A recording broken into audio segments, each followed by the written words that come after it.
Good evening, Good and evening. I'm thankful to Dr. Muralidharan, President, and Dr. Sajid, Secretary, IMA Madhya Kerala branch, for giving me this opportunity to interact with you all on a very relevant and important topic at this juncture. And I'm also thankful to Dr. Jyoti Sharnair and Dr. Muhyiddin Hijaz for chairing and moderating this session. And this is a very important topic, and I'm sure all of us are uh, involved in patient care. So this will be the same I'll be discussing, and after that we'll have the discussion and we'll have participation from everyone so that we'll know what are the challenges and how best we all are doing in this sort of situation. So I'll be taking you through the challenges in managing leptospirosis. So this during COVID-19, we cannot forget COVID-19 because we are within COVID-19, and that is why that is going to be a big challenge in recognizing and treating fevers. So I'll be taking you through, this is my outline of presentation. The impact on fevers, leptospirosis, we'll have a quick review. What are the clinical challenges? What are the management strategies? What are the concerns with drugs in treatment?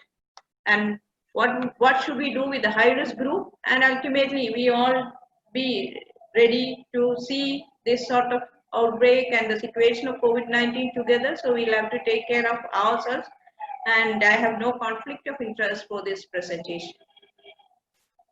So when we start with COVID and end with COVID, but in between we'll see what is happening in the field of leptospirosis, how best we can manage. And this is something we have been hearing day in and day out, so I don't have to elaborate on it. But we need to be very careful with people who are vulnerable, especially those with pre-existing disease, elderly, because this disease has a phase of asymptomatic, a pre-symptomatic, and they are all infectious. And death is not unusual, though very rare, and it is due to ARDS and cytokine storm. So this is all about COVID-19. And regarding COVID-19 in Kerala, I believe so far we did well, but our challenges are different, and obviously the challenges are different in each country, each state, and each place, and we need to modify our action plan. And what we need at this point is probably awareness and participation, especially with regard to the prevention of more community people getting involved with the disease. So we need to ensure these things happen. So I'll be moving on to my topic per se. So in this context, we know that today our system is overwhelmed with challenges. Priorities have already changed globally. We are facing the rainy season, and it is not unusual to see fever outbreaks, and we are all experienced with managing fever outbreak, but challenges are going to be different this time because we have a lot of resource crunch, lot of diversions in our manpower and resources because of the challenges that we are facing. And all of us, even the public and also people in the healthcare worker, are under tremendous psychosocial stress. And Kerala, as we all know, is a group with high comorbidities. So we are not going to have a tough time in the rainy season, but I am sure we will be able to make it better with the united efforts in managing these patients and our experience in managing these sort of outbreaks in the past. And when we talk of fever, any fever for that matter, this is an old saying from William Osler: humanity has three great enemies, fever, famine, and wars. Of these, by far the greatest and by far the most terrible is fever. And this is very true as of now, as we see how COVID-19 is making the world living so difficult for all of us. It is more disaster than a war, I should say. And the temperature recording, we are more familiar, and the infrared thermometers have become very common. So we don't have to think much about it, but the recording must be accurate. And we must also be very careful in defining fevers, because all fevers are not due to infection, and in special groups, infection may not cause fever. So this is the major challenge when we discuss about fever, and this is true for leptospirosis also.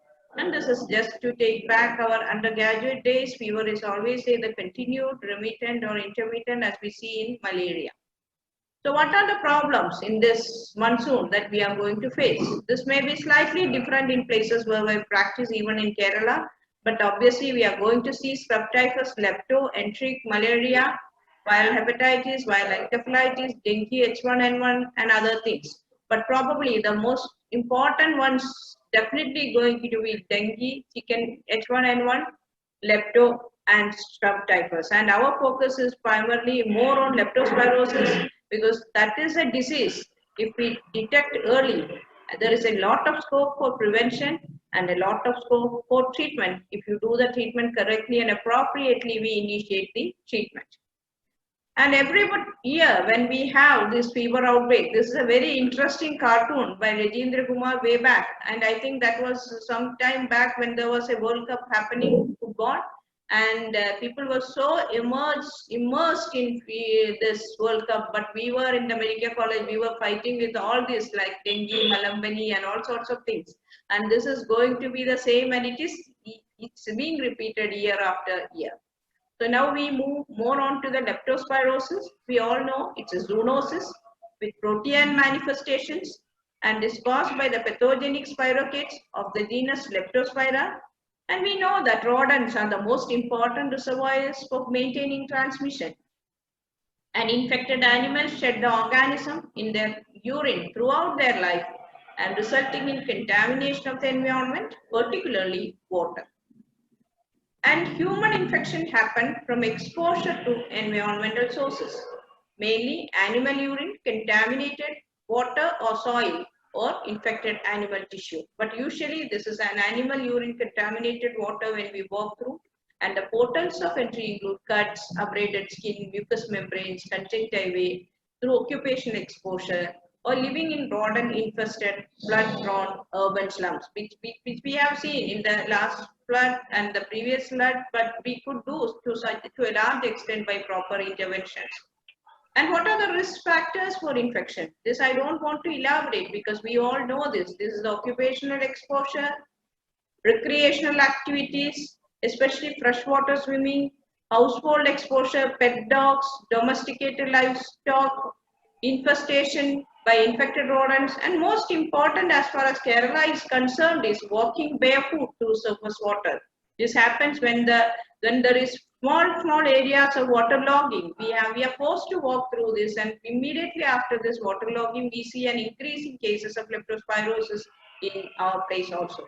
So there is warning happening everywhere, and every year we are discussing about this, and to some extent this knowledge and practice has changed the number of cases. Especially last year we have seen the number of cases, and that we could manage to some extent we could reduce it.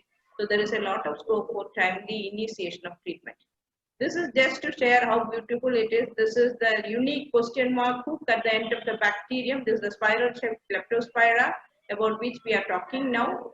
An important clinical signs we don't have to discuss in detail, just the picture will itself say that nobody will think of leptospirosis if we have a patient with jaundice, subconjunctival hemorrhage, fever. All these are markers and jaundice, but most of the cases anictic phase happens, or anictic this leptospirosis is most common, about 85%, and about 10 to 15% it is icteric. But if you have this picture in a patient with fever and myalgia, definitely we'll have the diagnosis, and it is easy to make the diagnosis. But this is just to see the comparisons that what we are going to see, this sort of rash, erythematous rash is more common in dengue, and this is the palms and soles, and you can see the rash, and this sort of bleeding in gums and ecchymosis, wet purpura. It's classically speaking of very low platelet count. This sort of picture is more in favor of a dengue with thrombocytopenia or other causes of thrombocytopenia we need to consider. So this is patient with jaundice and bleeding. And sometimes when we have a case, we don't know what to do and we don't know the diagnosis. If you have a detailed clinical examination, we try to pick up this sort of finding. And this is nothing but eschar. And if we could pick up this, we can make the diagnosis of scrub typhus.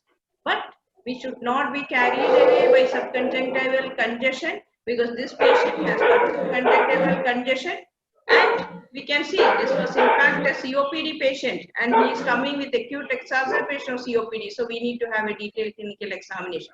This patient has come with fever and myalgia, but on examination he had an acute adenolymphangitis. So we should not be carried away, but we should be thoroughly looking for the clinical findings, and we should have a detailed examination for liver, spleen, because fever could be of anything, but we have to find out whatever possible from our side to make a complete diagnosis from our clinical examination itself. This is an interesting finding. We usually see in dengue fever, there's a delayed capillary fill, and this suggests there is intravascular volume depletion. And another one we might see in patients with dengue fever is nothing but we call it as capillary fragility test.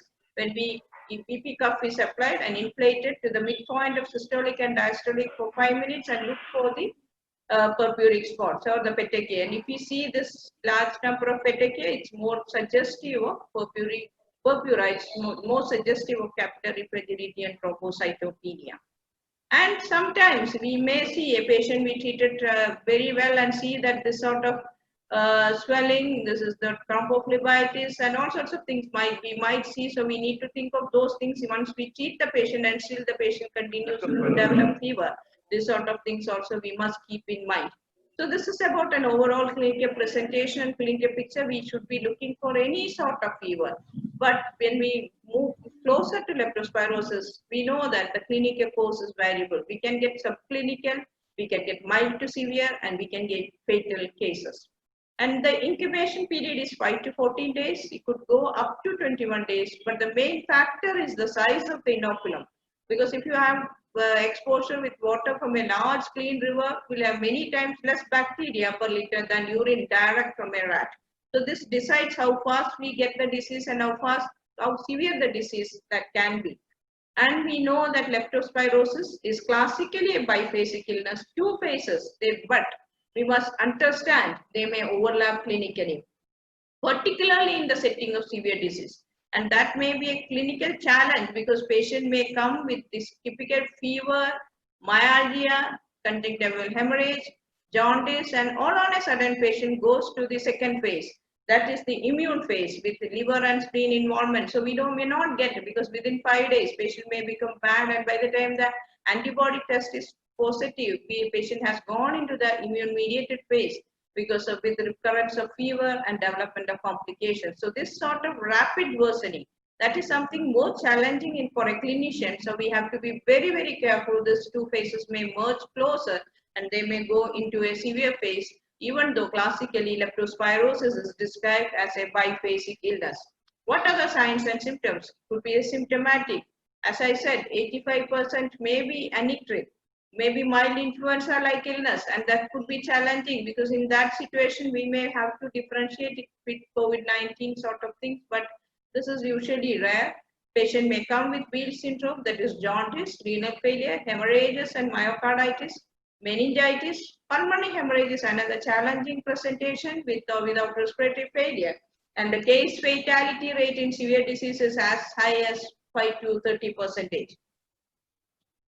Other clinical presentations might carry away from our suspicion of leptospirosis is a calculus cholecystitis, pancreatitis, aseptic meningitis. And renal failure is often non-oliguric and associated with hypokalemia, and acute kidney injury could be due to direct injury by the bacteria itself causing interstitial nephritis, or it could be due to ischemic acute tubular necrosis because of myocarditis, hypotension, and the volume depleted stage. And the other major challenge and major cause of death is in fact severe pulmonary disease characterized by pulmonary hemorrhage. How do we make the diagnosis? The gold standard is still microscopic agglutination test or MAT, but we can go for ELISA IgM, rapid diagnostic test, antibody, or PCR. This is usually 4 to 7 days after the onset of disease. So we have, but usually we all go for the leptospira IgM, lepto IgM or ELISA IgM. That will give the diagnosis, but we need to wait 5 to 7 days before getting this confirmed. So this is a major challenge in making a diagnosis, and it's the importance of making a clinical diagnosis.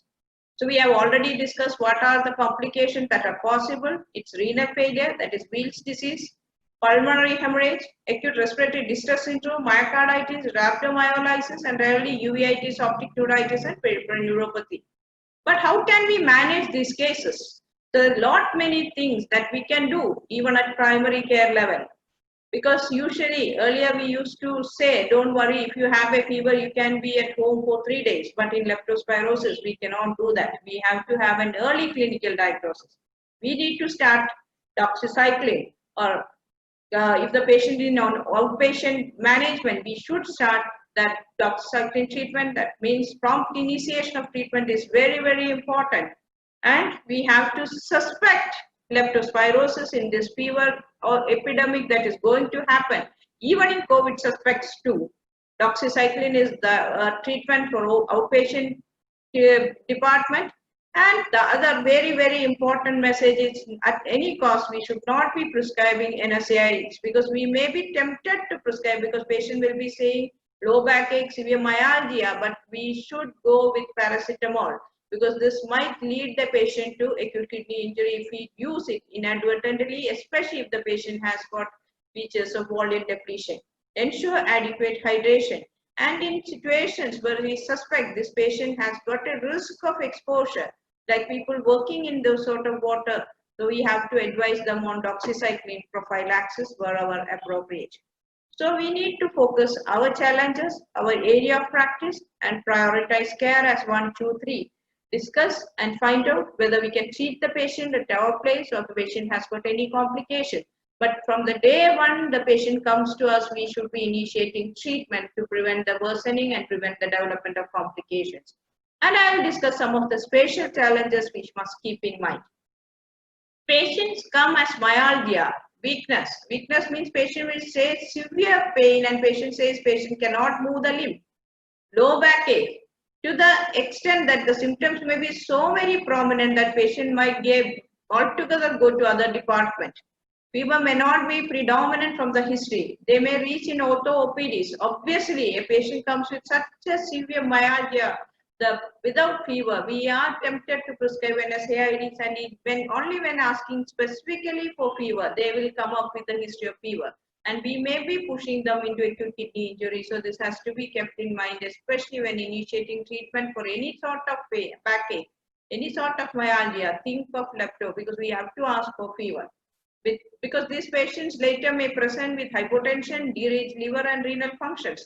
So ask for fever in all types of aches coming to us during an outbreak situation where we expect leptospirosis cases on the rise.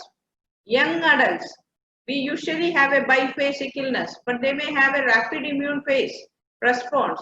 So they may go into serious complications like ARDS, myocarditis, pulmonary hemorrhage, which is known to produce high mortality, especially in post-flood situations. So especially waterlogging is there, we need to have extra caution.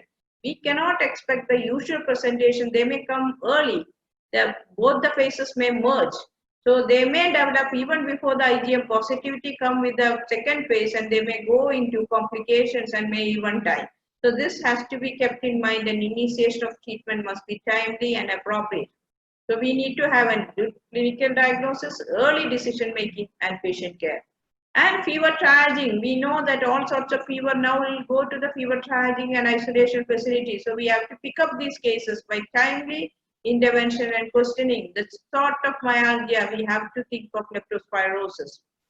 Another concern, penicillin and cephalosporins lack activity against rickettsia, because scrub is also a major problem in most of the places in Kerala. So it should be avoided in circumstances in which leptospirosis cannot be definitely distinguished from rickettsial infection.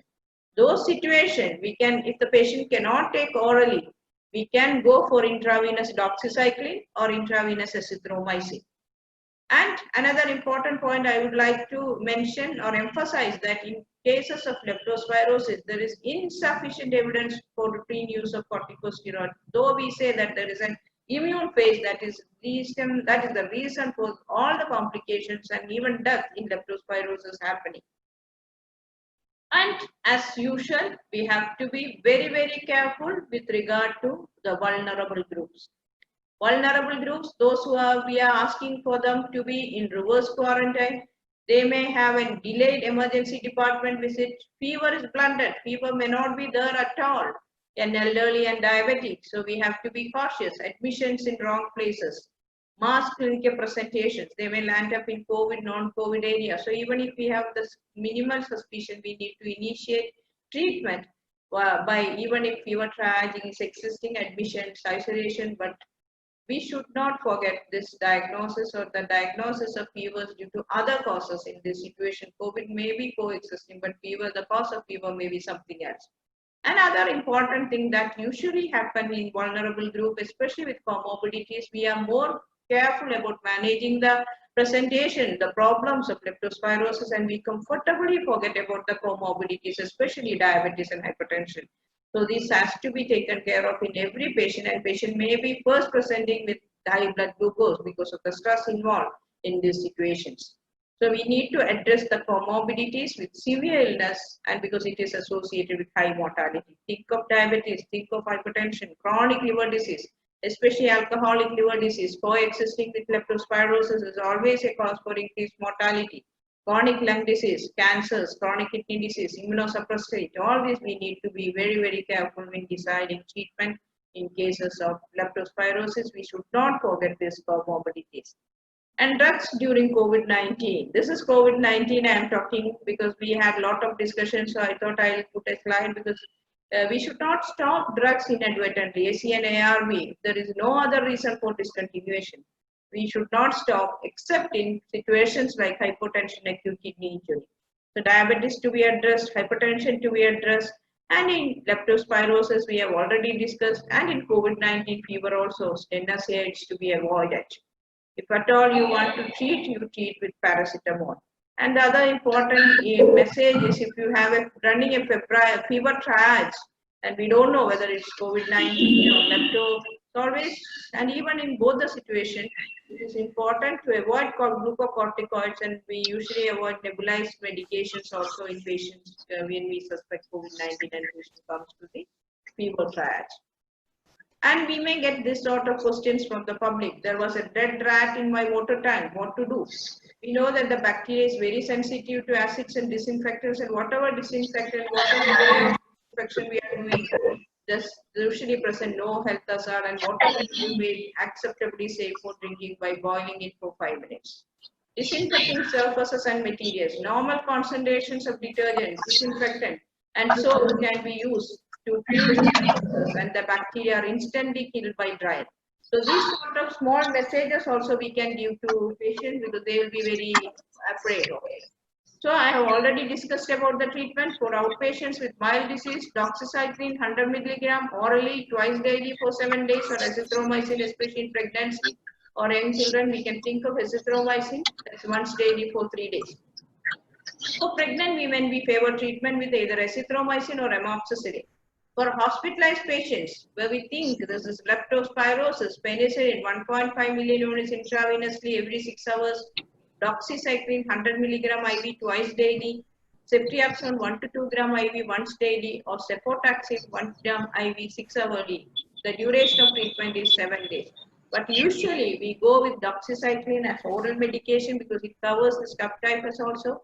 And if the patient is hospitalized and we think there are no alternative diagnoses, we can go with penicillin. Otherwise, we can choose ceftriaxone or doxycycline depending upon our clinical suspicion. We have to provide empiric treatment for all probable cases. We cannot wait for research. We should treat these patients even the patient comes to us. And targeted chemoprophylaxis and protective equipment to high-risk population, especially disaster relief workers and sewage and sanitation workers, because leptospirosis is treatable and preventable. So we have to be very careful in tackling these situations as treating clinicians. And there are some differential diagnoses. I thought I'll just mention about it because hantavirus disease, it also resembles leptospirosis, and we may think it could be Hanta because if our lepto IgM is negative because patient dies within 5 days. So this is also a hemorrhagic fever with renal syndrome or hantavirus cardiopulmonary syndrome. And it also caused by potential exposure to wild rodents present with fever, chills, and myalgia. Patient present with thrombocytopenia, leukocytosis. It's a viral, but it also shows from leukocytosis. That's interesting. And bilateral interstitial infiltrates, elevated LDH. And how we can make the diagnosis by antibody test or viral RNA RT-PCR. And if a patient comes to us in the period of leptospirosis, we should always think of non-infectious etiologies in rare circumstances. It is not the routine, but I've just mentioned some of the rare situations also, but we need to keep it in mind if something different we feel when we manage these cases. But for all practical purposes, we need to treat it and we need to consider leptospirosis as the diagnosis, and only we will give doxycycline, penicillin, or ceftriaxone in these patients. And initiating treatment early is most important. Now I have been taking you through leptospirosis, what are the important clinical challenges and what are the important situations where we should be considering. And the most important point is avoid NSAIDs, treat with paracetamol, initiate treatment early and look for complications, adequate hydration, take care of the comorbidities because we are going to fight a big fight this time because we are moving from corona lockdown ahead from first phase, second phase. We don't know what is in advance for us. There is a lot of loss of job, income, migrant population problems, closure of malls, prayer homes, quarantine, isolation, psychosocial challenges. We have been going through most of these stresses, and this is the same with public also. So we need to have a proper communication, proper evaluation, because people are also under the same stress that the healthcare workers were going through. So we need to listen, spend enough time, show patience, interact with them, ask what are their problems, and we need to address them. Then we are going to tackle this time also, this fever outbreak, and we have to individualize care, we have to stay safe, adhere to guidelines as much as possible, and we need to decide what is the best treatment depending upon the patient. If the patient is robust and healthy, fail with comorbidities, end of life care, so whatever we choose, we have to decide on the patient, we have to decide on the capabilities, and we decide on the resources that we have, and we based on this we can provide the best care possible to most of our patients, and we can just give the proper care and we can reduce the mortality in this group of patients. So I've been taking you through the important or some of the important challenges we are going to face in patients with leptospirosis, and I'm sure there'll be a lot of things to add because most of us are daily or yearly involved in this sort of challenges, and I expect your valuable comments, suggestions, and some of the questions. If I can, I'll be happy to answer. Thank you so much.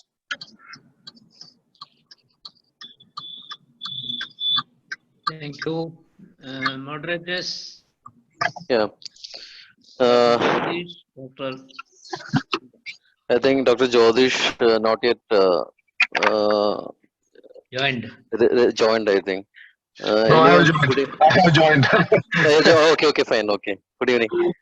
Okay. Yeah.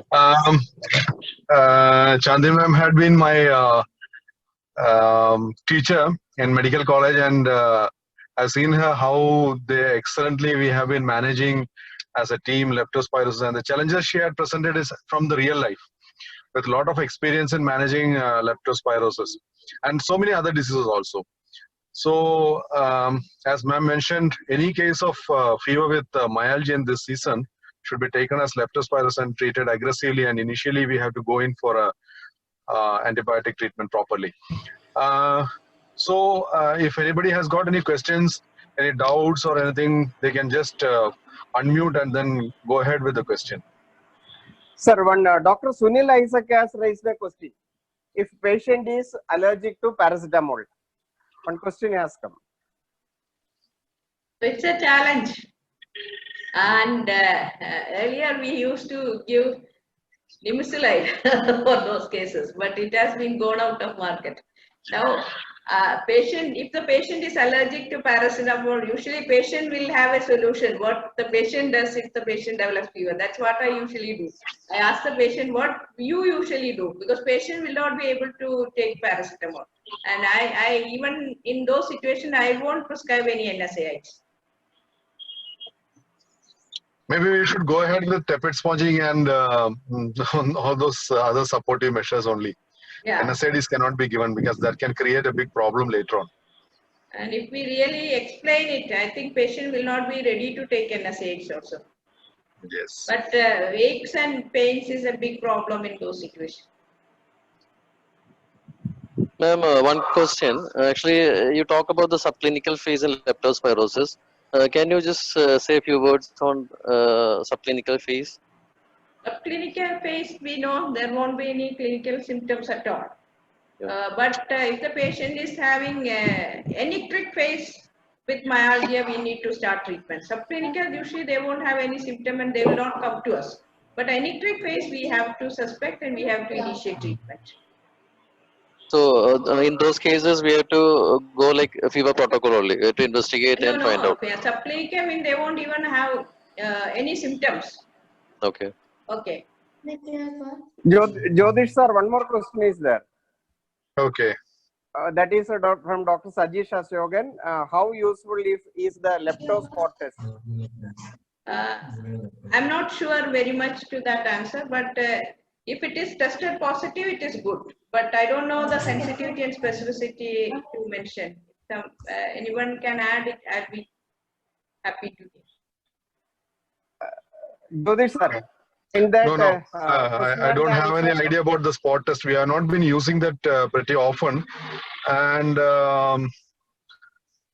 we would better go with the clinical symptoms, and treatment is as per the clinical this thing. And IgM lepto is only supportive because at times it comes later on when the patient is like maybe 1 week or plus. So IgM lepto is also not supporting. It's basically the clinical diagnosis, and then we go ahead with that. And the other one is PCR, but it's not available for most of us. So we have to go with the clinical diagnosis, and IgM, if it is getting tested positive, we can have the diagnosis, but we have to initiate treatment early. And one more question from Dr. Sunil Isaac also comes up. Do we see hantavirus infection frequently in Kerala like that? In fact, we don't test for hantavirus usually because of out of clinical curiosity. Some of the case reports are there, but I don't know. But as far as management is concerned, this is one of the differential diagnosis. Management is concerned is management of leptospirosis only, even in that situation. So we have to take it as leptospirosis. But if we have a facilities available only, maybe we can consider this also. But the management is not going to change. Jyotish sir, can you see the question? Again, one more. Dr. Prakash Mohanty has asked that leptospirosis is prevalent in which geographic areas like that? Yes, I can see. Leptospirosis prevalent in which geographic areas? Yes. Sir, kindly see that question, sir. Tropical areas, tropical but temperate areas also it is described, but our part is very much included in that tropical countries, and especially after the monsoon and post water logging, we are seeing more cases. In fact, any place where there's a rat and there is waterway and there is some amount of agriculture or sewage, we should suspect a leptospirosis, I think. Yes. One more question. Patient admitted with suspected leptospirosis, is it mandatory to start on injection penicillin? One more question. Dr. Nizamuddin has asked. We don't have to. Suppose the patient is taking orally and we can manage the patient at home or patient stable. We don't have to start penicillin. We can manage with, especially our outpatient department, we need to treat with doxycycline. Okay.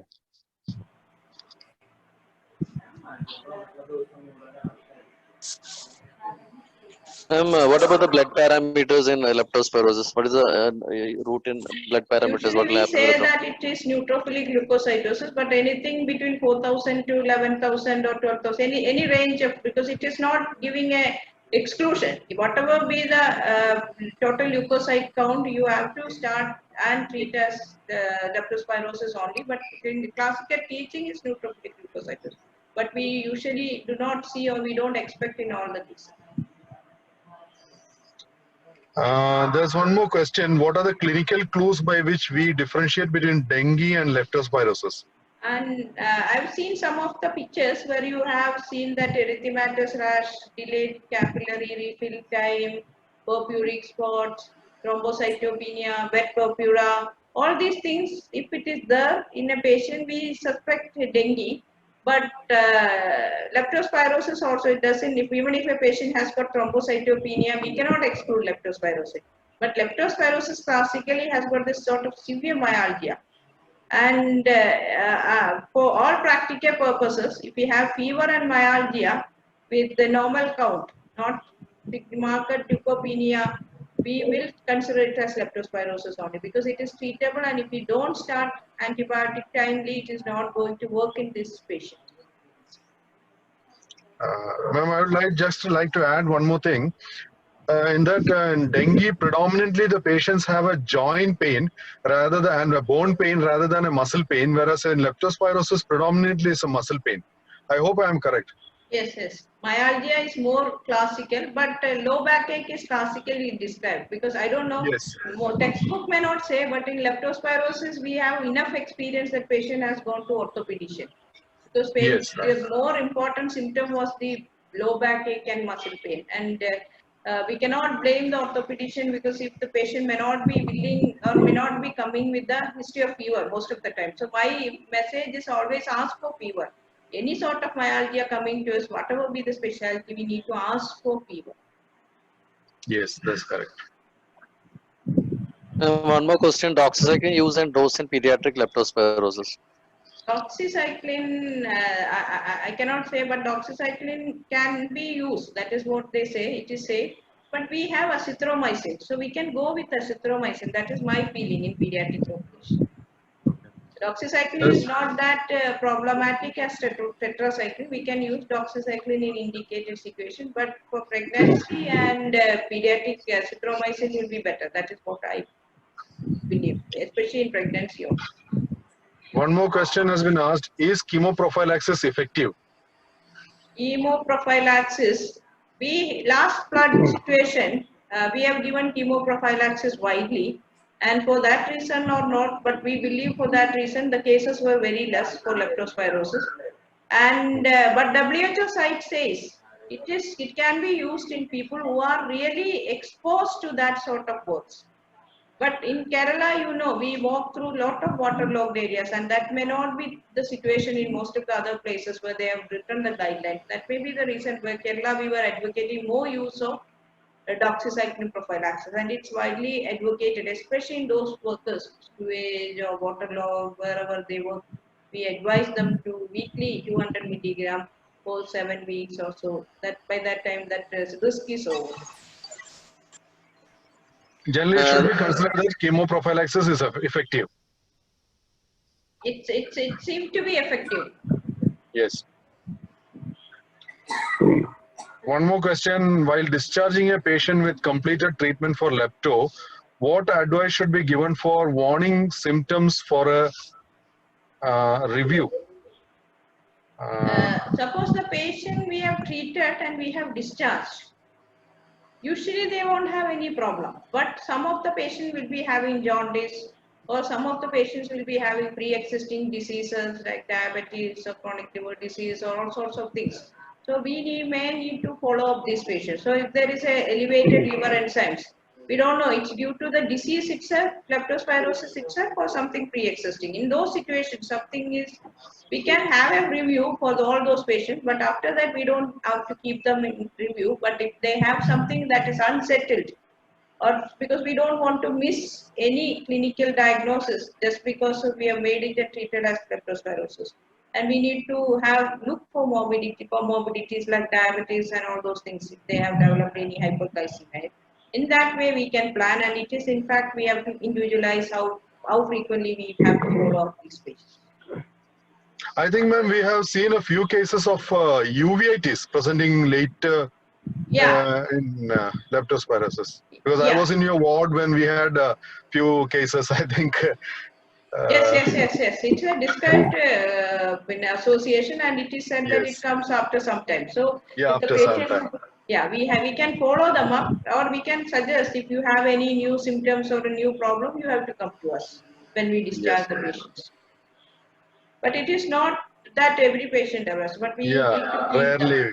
them. And neurological sequelae, peripheral neuropathy is also described. So we have to make the patient aware that any unusual things. Suppose we say that something like that, patient will be waiting for those things to happen. So we can say, if you have any unusual symptom or unusual complaint happening, you can come to us. But otherwise, this is the follow-up that is needed. So that way we have to tell them. There are case reports on all these things, so we have to be careful also. And another Another- question, yeah, Tamiflu Yes, in yes, please. leptospirosis. Is there any role for Tamiflu in leptospirosis? No, No, not no, at all. no. But in the other thing is, I've been just reading to hantavirus. Hantavirus, if you have, we don't know, we don't test usually, we test leptospirosis, and that is enough for all practical purposes in our clinical situation. But ribavirin is, it's not useful, but it is, as we do in these situations now, that antiviral can be used. That's what I read. But also Tamiflu has no role. Madam, is If you are treatment suspecting H1N1, Okay. obviously but not for leptospirosis. Okay. leptospiral meningitis? The treatment is same as Yes, the duration of treatment is same as, yes. or it is prolonged. It's usually we give 7 to 10 days, so that is the treatment we give for that also. I don't think there is an added period that they have suggested. But usually it is aseptic meningitis. But you can get bacterial also. It is also described, CSF findings are described, but the treatment period is usually the same. Because we don't do LP in such situations usually, but because most of the time what we see is aseptic meningitis. But we may need to do a repeat LP because we are not very sure of the diagnosis, because the diagnosis is all based on antibodies. An antibody test has its own limitations, we all know. Because in an endemic area, or an outbreak is going on, if we test, some of them will be antibody positive. If you are not very clear about your diagnosis and the patient has got a presentation like meningitis, we need to review our diagnosis. And just because lepto-IgM is positive, we cannot label it as lepto in all the situations. But if we have a classical picture, we treated and patient later we get the lepto antibody positive, that is okay. That is a tricky situation because IgM may persist, especially in a place where we have a lot of cases.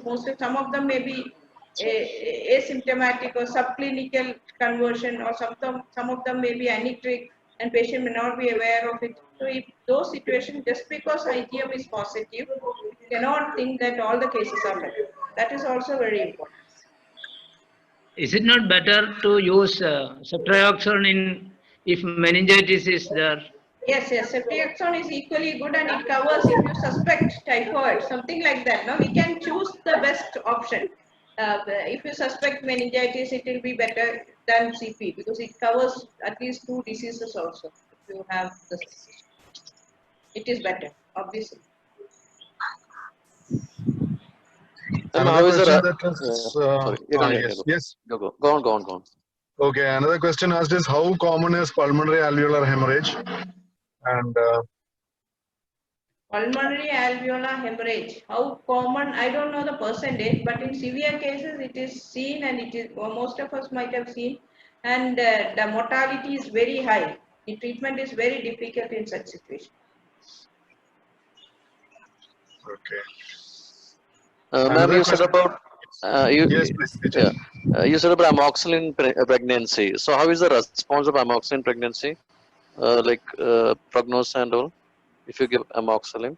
Amoxicillin, we have to give the amoxicillin useful, azithromycin is useful, and if we are admitting, we can give either penicillin or ceftriaxone. So this depends upon the situation, condition of the patient. If the patient is tolerating and stable, we can start with. But usually we go with azithromycin or CP. Okay.